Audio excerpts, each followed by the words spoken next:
আমি দেখাবো আপনাদের কচুর শাক রান্না। কচুর শাকটা সিদ্ধ করে জল ফেলে দিয়েছি, পেঁয়াজ রসুন কাঁচা লঙ্কা নিয়ে নিয়েছি। এবার কড়াইতে তেল দিয়েছি, এবার 5 ফোড়ন দেবো। 5 ফোড়ন দিলাম, একটা শুকনো লঙ্কা, একটা তেজপাতা দিলাম।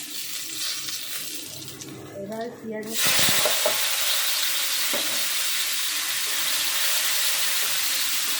রসুনটা দেখুন লাল লাল করে ভাজা হয়ে গেছে। এবার আমি কচুর শাকটা দিয়ে দিলাম।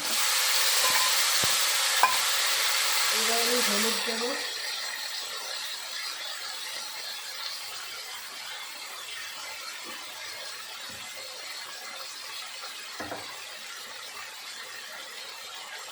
নুন দিলাম,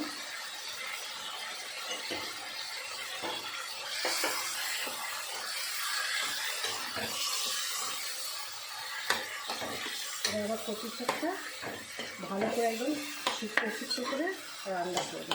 এখন আমার কচুর শাকটা টানবে। আমার কচুর শাকটা হয়ে গেছে। এবার আমি একটু চিনি দিচ্ছি পরিমাণ মতন। আপনারা যেরকম খাবেন সেরকমভাবে করবেন।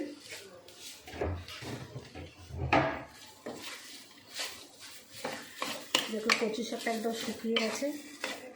যত শুকনো হবে তত টেস্টি হবে।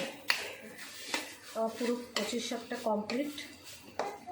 দেখুন, এবং ভিডিওটা ভালো লাগলে লাইক শেয়ার সাবস্ক্রাইব করবেন, আপনাদের কাছে অনুরোধ করলাম।